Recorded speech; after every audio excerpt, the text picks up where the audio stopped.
খুন করার পরেও ভারত কিন্তু শেষ মুহূর্ত পর্যন্ত সমর্থন প্রদান করেছে এবং সেটা সর্বমান করেছে শেখ হাসিনাকে আশ্রয় দিয়ে, তার বোনকে ভারতে যেতে সহায়তা করে।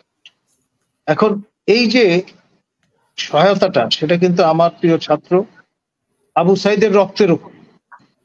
আমাদের শ্রদ্ধেয় তাজ হাসমি স্যার অনেক দূরে অবস্থান করছেন, আপনিও যতজন দূরে অবস্থান করছেন, আমি না হয় প্রাইভেট সিটিজেন, আমার মতো করে কালাতিপাত করছি, কিন্তু প্রফেসর ইউনূস তো নির্ঘুম রাত্রি কাটাবার সুযোগ থেকে যাচ্ছে। সেটা আমাদের কিন্তু তাকে সবসময় স্মরণ করিয়ে দিতে হবে। নির্বাচন নিজেদের মতো করে ফলাফল হাজির করে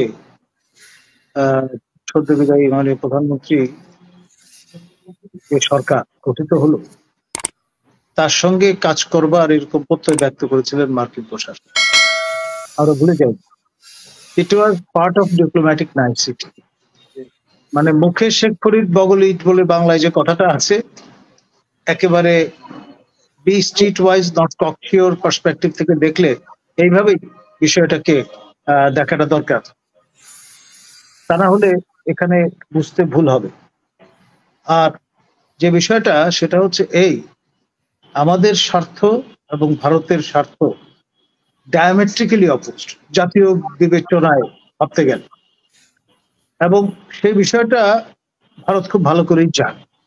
সেই চিন্তা থেকে বাংলাদেশ স্বাধীন হবার পরে ৭২ সনে সাপ্তাহিক দেশ বলে যে পত্রিকাটি ভারত থেকে প্রকাশিত হয়, সেখানে তারা প্রস্তাব করেছিল যে বাংলাদেশ এবং ভারতের যাবতীয় যা কিছু বিষয় আশয় আছে তা কমপ্লিমেন্টারি সাপ্লিমেন্টারি হতে হবে। এখানে ভিন্ন রকম ভাবে চিন্তা করলে ভারতের স্বার্থের ক্ষতি হবে, জাতীয় স্বার্থ ক্ষতিগ্রস্ত হবে, এবং সে বিষয়টা তারা কিন্তু ভুলে যায়।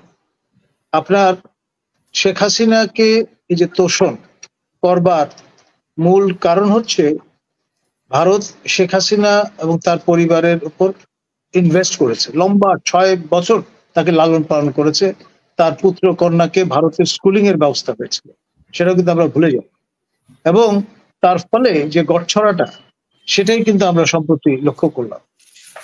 আপনার এতগুলো মানুষ খুন করার পরেও ভারত কিন্তু শেষ মুহূর্ত পর্যন্ত সমর্থন প্রদান করেছে এবং সেটা সর্বমান করেছে শেখ হাসিনাকে আশ্রয় দিয়ে, তার বোনকে ভারতে যেতে সহায়তা করে।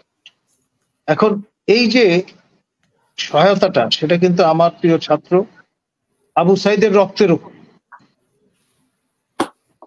এইভাবে বিষয়টাকে যদি আমরা না বুঝি, না ভাবি, তাহলে এই রক্তের সঙ্গে বেইমানি করা হবে।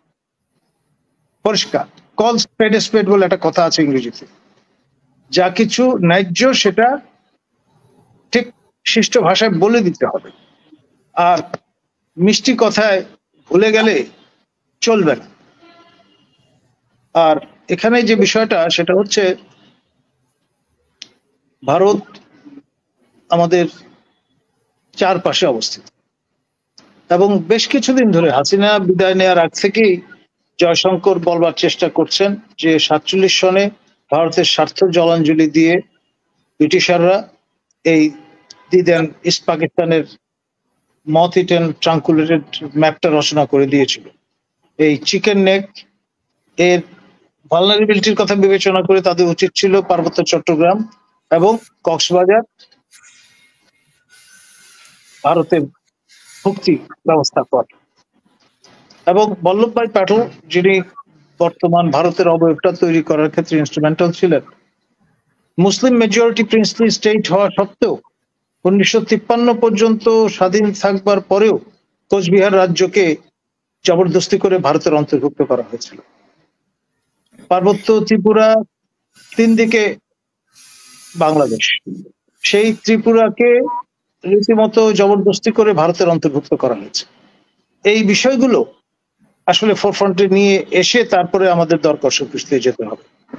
আপনার বিষয়টা যেন এমন না হয় যে মলদ্বীপের মইজু, তিনি ভারত বিরোধী কথা বলে ক্ষমতায় এসে পরবর্তীতে ১২-১৩টা দ্বীপ চিরতরে ভারতকে লিখে দিলেন বা অর্পণ করলেন, সেই রকমের অবস্থায় কিন্তু পড়াটা ঠিক হবে না। আমাদের সতর্ক থাকতে হবে সর্বকাল সময় আর এ শেখ ব্যাপারে কোনো হাসিনাকে ভারতে রেখে ভারত এই সরকারের সাথে কাজ করবে, এটাও বা কতটা বিশ্বাসযোগ্য কথা?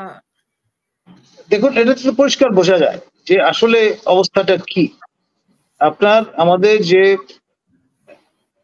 বন্দি বিনিময় চুক্তি আছে তার আওতায় ডেফিনেটলি যে ক্রাইম অ্যাগেনস্ট হিউম্যানিটি সেই চার্জে ইতিমধ্যে কিন্তু সাবেক মাননীয় প্রধানমন্ত্রী সেঞ্চুরি করে ফেলেছেন হত্যা মামলার আসামি হিসেবে। 100 মামলা হয়ে গেছে। সুতরাং কোন বিবেচনায় তাকে নিরাপদ আশ্রয়ে রেখে আমরা শান্তিতে ঘুমাবো এই বাংলাদেশে?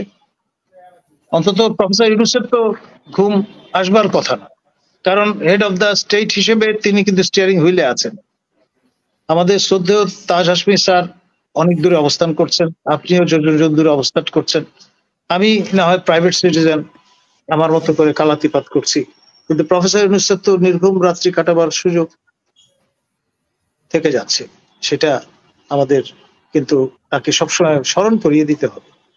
আপনার যে ঘেটটোপ, আপনার নতুন নতুন কালা কানুন বিধিনিষেধ কিন্তু জারি করা হচ্ছে, যে যমুনায় যেখানে তিনি অবস্থান করছেন সেখানে আশপাশে সভা সমাবেশ করা যাবে না, সচিবালয়ের আশপাশে সমাবেশ করা যাবে না, তারপরে মেট্রোপলিটন এলাকায় ইত্যকার যে ব্যাপারগুলো, সেইগুলো যারা জারি করছেন, এই সব জারিকারকগণ শেখ হাসিনার সময়ও ছিলেন, তার আগেও ছিলেন।